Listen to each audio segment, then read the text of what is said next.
Quranda imam anlayışı. Şübhəsiz ki, bizim bu məzmunda imam sözünün Allahın kitabında qazandığı mənalara nəzər salmasaq, müzakirəmiz bəhrəsiz olacaq. Ona görə də bizim bu mərhələdə etməyimiz lazım olan ən vacib məsələ Quranda imam məfhumunu yaxından incələməkdir.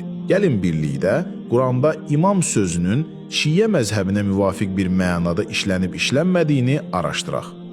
Quranda Uca Allah imam sözünü birdən çox mənada işlədir. Bu sözün zikr olunduğu ayələrə nəzər salmalı olsaq, görəcəyik ki, imam sözünü şiyələrin başa düşdükləri şəkildə anlamaq üçün bir əsas yoxdur.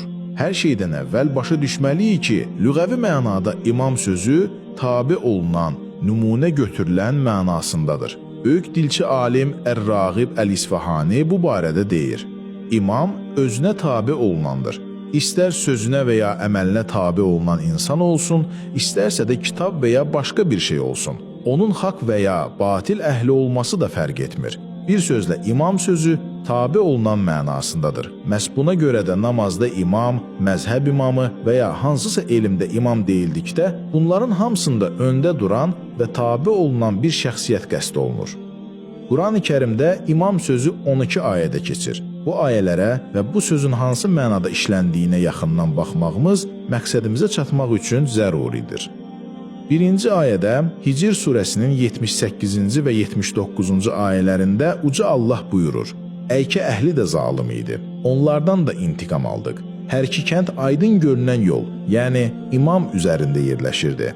Şiyə təfsirçisi Ət-Təbətəbi bu ayəni şərh edərkən deyir: Aydın bir imam üzərində yerləşirdi. Yəni Lut qövmünün və Əykə əhlinin məskunlaşdığı yerlər açıq aydın bir yolda yerləşir. Gördüyümüz kimi Quran burada imam kəlməsini yol mənasında işlədir. Bir başqa ayədə Yasin surəsinin 12-ci ayəsində buyurur: Həqiqətən ölüləri dirildən, onların törətdiklərini və tərk etdiklərini yazan bizik. Biz hər şeyi açıq aydın bir imamda qeydə almışıq. Şeyxud Taif Ət-Tusi bu ayənin təfsirində deyir və bunun mənası budur ki, biz bunu açıq aydın bir kitabda, yəni Lövh-i Məhfuzda saymışıq. Bu ayədə isə əvvəlkindən fərqli olaraq imam sözü ilə kitab mənası qəsd olunub. Hər ikisini birləşdirən ortaq məna isə tabi olunmaq xüsusiyyətidir. Çünki mənzilə çatmaq üçün yola tabi olmalısan. Mələklər də hadisələri anlamaq üçün kitaba tabi olurlar. Quranda kitab üçün imam sözü başqa ayələrdə də işlədilmişdir. Misal üçün, Musaya verilmiş Tövrat kitabına 2 yerdə imam vəsfi verilib. Allah Hud surəsinin 17-ci ayəsində buyurur: Və ondan əvvəl Musanın rəhbər, yəni imam və rəhmət olan kitabının da şahidlik etdiyi kəs.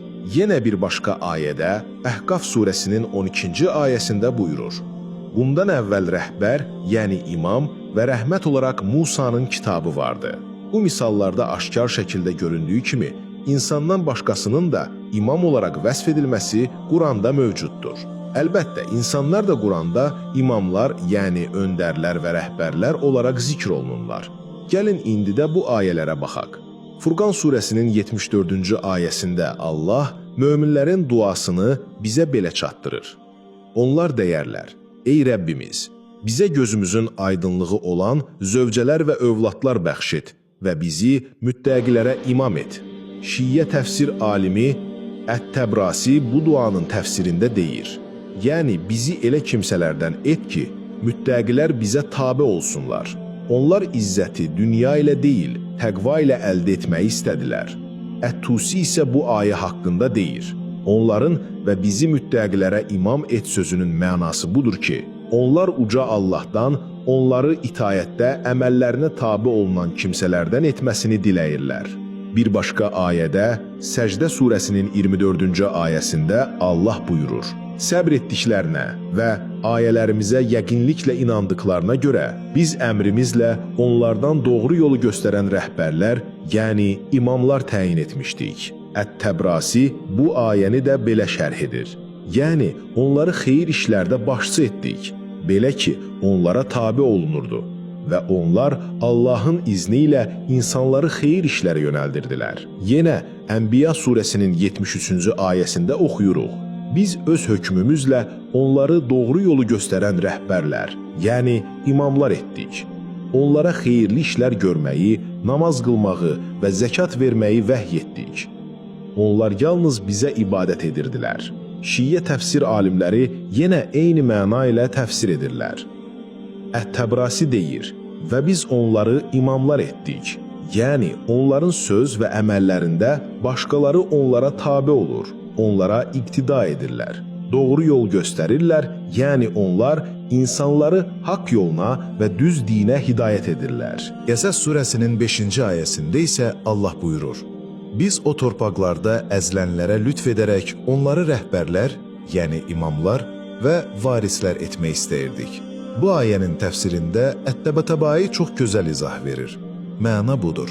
O dövrdə Firon İsrail oğullarını hər baxımdan zəif salaraq onları yox etməyə çalışırdı.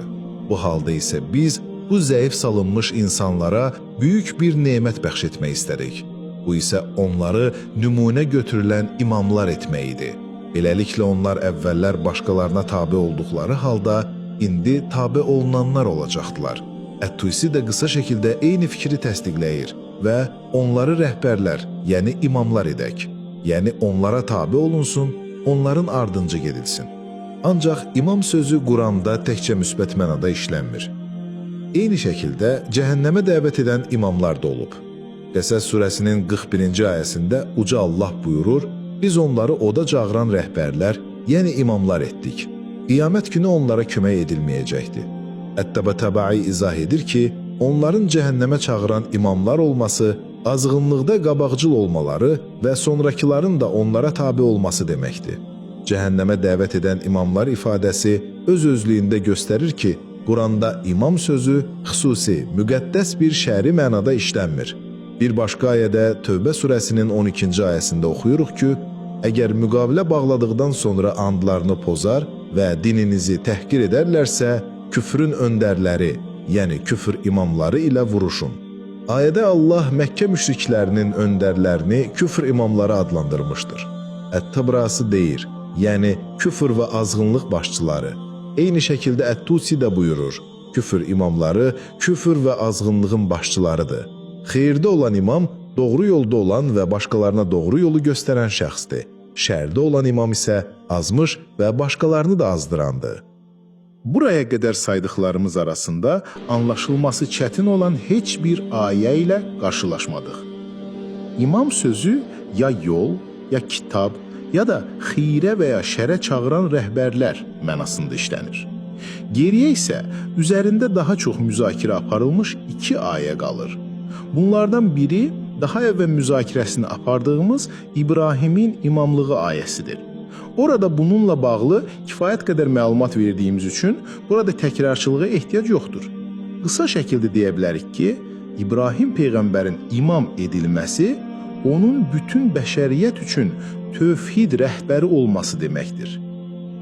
Sonuncu ayə isə Uca Allahın İsra surəsinin 71-ci ayəsindəki bu sözləridir. O gün bütün insanları imamları ilə birlikdə çağıracaq.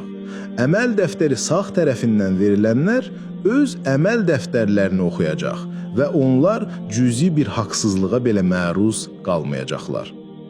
Bu ayədəki imam ilə muradın nə olmasında alimlər ixtilaf ediblər. Gəlin bu təfsirlərə nəzər salaq.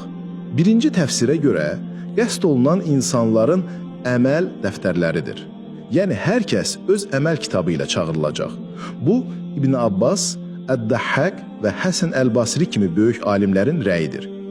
İkinci təfsirə görə qəsd olunan peyğəmbərlərdir. Yəni hər bir qövm öz peyğəmbəri ilə birlikdə çağırılacaq. Bu rəy isə Qatədə və Mücahiddən nəql olunur.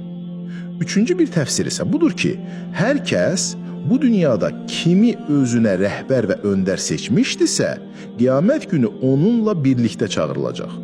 Dördüncü təfsirə görə hər bir qövm bu dünyada onlara endirilmiş kitab ilə çağırılacaq. Yəni, Yahudilər Tövratla, Xristiyanlar İncillə, müsəlmanlar isə Qur'anla çağırılacaqlar. Təfsir kitablarının əksəriyyətində bu rəylərin hamısı bir ehtimal olaraq təqdim edilir. Lakin diqqət etsək görərik ki, burada imam sözü ilə xüsusi olaraq yalnız peyğəmbərlər və ya ilahi kitablar qəsd oluna bilməz.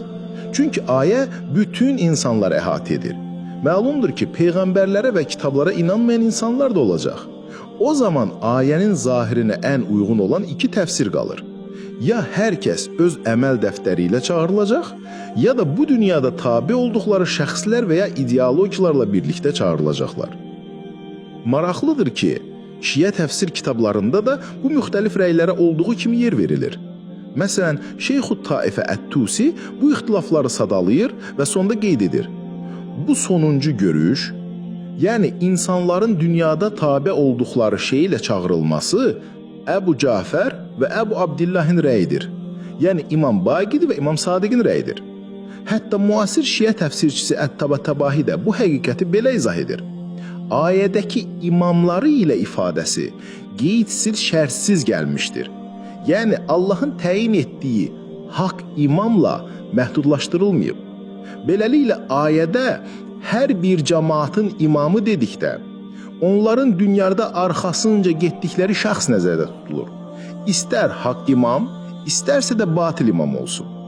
Nəticə etibarilə bu ayədə də Şiələrin etiqad etdikləri o xüsusi məsum imam məfhumu qəsd olunmur. Beləliklə, bütün bu ayələri incələdikdən sonra gəldiyimiz nəticə budur. Şiələrin nəzərdə tutduqları mənada, yəni məsumluq, xüsusi ilahi elm, mənəvi və siyasi liderlik kimi vəsfləri özündə cəm edən xüsusi bir imam konseptini təmsil edəcək heç bir məna Qurani Kərimdə zikr olunmur. Bəs onda sual yaranır. Əgər imam sözü bunu ifadə etmirsə, Quran siyasi lider, dövlət başçısı, məmləkət idarə edən səltənət sahibi üçün hansı sözləri işlədir? Cavab aydındır. Ya xəlifə, ya da məlik. Quran insan cəmiyyətini və siyasi bir quruluşu hüquqi və şəri avtoritetlə idarə etmək haqqını mülk, yəni hökmranlıq adlandırmışdır. O, İsrail oğullarının dövlətinə rəhbərlik etmiş Musa, Talut, Davud və Süleyman kimi şəxslərə məhz mülk verdiyini buyurur. İbrahim peyğəmbərin nəslində ilk dəfə mülk verilən şəxs Yusif peyğəmbər olub. Yusif peyğəmbər duasında deyir: "Ey Rəbbim, sən mənə hakimiyyət, yəni mülk verdin." Musadan sonra Kənan torpaqlarına yerləşən Yahudilər öz peyğəmbərlərinə dedilər: "Bizə bir hökmdar, yəni məlik göndər ki, onun rəhbərliyində Allah yolunda vuruşaq." Allah da onlara Taludu məlik olaraq göndərdi. Taluddan sonra isə Davud peyğəmbərə mülk və hikmət verdi. Davud peyğəmbərdən sonra isə İsraillilərin başına keçən Süleyman peyğəmbər oldu. Onun haqqında Allah buyurur: "Onlar Süleymanın hökmranlığına, yəni mülkünə dair şeytanların oxuduqlarına uydular." Süleyman peyğəmbər özü də Allahdan hökmranlıq istəyərkən, "Mənə elə bir səltənət, yəni mülk ver ki," deyə dua etmişdim. Bütün bu misalları yekunlaşdıran bir ayədə Allah İbrahim peyğəmbərin nəslindən çıxan bu peyğəmbər və hökmdarları xatırladaraq buyurur: "Halbuki biz İbrahim ailəsinə kitab və hikmət vermiş, onlara böyük bir hökmranlıq, yəni mülkən əzima bəxş etmişdik." Qeyd etməliyik ki, mülk sözü sadəcə olaraq siyasi idarə və hakimiyyət mənasını ifadə edir. Bu sözün içində məsumluq və ya xüsusi fəzilət kimi mənalar yoxdur. Çünki Quran bizə xəbər verir ki, Allah mülkünü bəzən kafirlərə də verir. Yusif peyğəmbərin zamanındakı Misir hakimini Allah məlik adlandırır. Səba kraliçası Bərqis haqqında da onlara padişahlıq edən bir qadın gördüm deyilir. Hətta zalim Fironun da Misir üzərində mülkü var idi. İbrahim peyğəmbərlə mübahisə edən Nəmrud da Allahın ona verdiyi mülkə görə təkəbbürlənmişdi.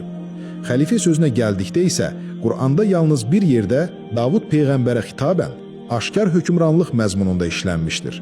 "Ey Davud, biz səni yeryüzündə xəlifə təyin etdik. Elə isə insanlar arasında ədalətlə hökm ver." Lakin burada incə bir fərq var. Mülk sözü həm zalim, həm də adil hökmdarlar üçün işləndiyi halda, xəlifə sözü özlüyündə bir vəzifə və məsuliyyət mənası da daşıyır. Ona görə də hər hökmdara Allahın xəlifəsi demək doğru olmaz. Bu ad yalnız ədalətlə idarə edənlərə yaraşar. Beləliklə, Quranda keçən imam və xəlifə sözləri arasında açıq-aşkar bir fərq vardır. Dilçi alim Ər-Rağib Əl-İsfahani bu fərqi yekunlaşdıraraq belə yekunlaşdırır.